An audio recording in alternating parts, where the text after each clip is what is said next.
გუშინ ღამის 10 საათზე კახაბრის დასახლებაში ადგილობრივთა მასშტაბური საპროტესტო აქცია გაიმართა. 200-მდე ადგილობრივი ცენტრალურ საავტომობილო გზაზე სიჩქარის შენელების მანიშნებლის დამონტაჟებას ითხოვდა. ადგილობრივები გახშირებულ ავარიებს მანქანების გადაჭარბებული სიჩქარით მოძრაობას უკავშირებენ.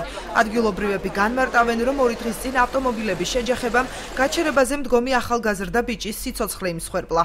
2 წელია მიმართული გვაქვს სამინისტროზე, ვის არ გვაქვს მიმართული, რომ აქ გაკეთდეს ბგორი.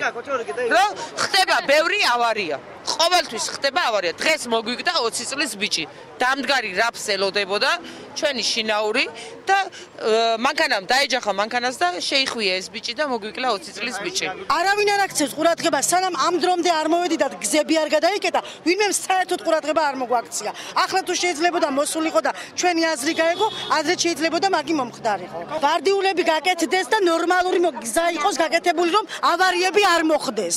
ამას ვითხოვთ. ძალიან ბევრი მსხვერპლი არის უკვე ამ ქუჩაზე დაფიქსირებული, მოგეხსენებათ ალბათ და ცოტა ნელა იმოძრაოს მანქანებმა, ვარდიულების გაკეთებას ვითხოვთ ბატონო. კახაბრის დასახლებაში გუშინ საპროტესტო აქციაზე აჭარის საპატრულო პოლიციის უფროსი თეიმურაზ კუპატაძე იმყოფებოდა. მან ადგილობრივებს არსებული ვითარების შესახებ ერთობლივი განცხადების დაწერა ურჩია. წერილობით მომმართეთ. 2 წელია მაგას 2 წელს არ მოგიმართავთ არასდროს. მოუგვართეთ. ის არ მიმართეთ, ასე გადავკეტეთ მაშინ. ჩვენი წერილის პასუხი ნახე გზების დეპარტამენტთან არის შეგზავდება არ ყოფილა. საკითხზე უქმეების გამო საქართველოს საავტომობილო გზების დეპარტამენტში დაკავშირება ვერ შევძელით.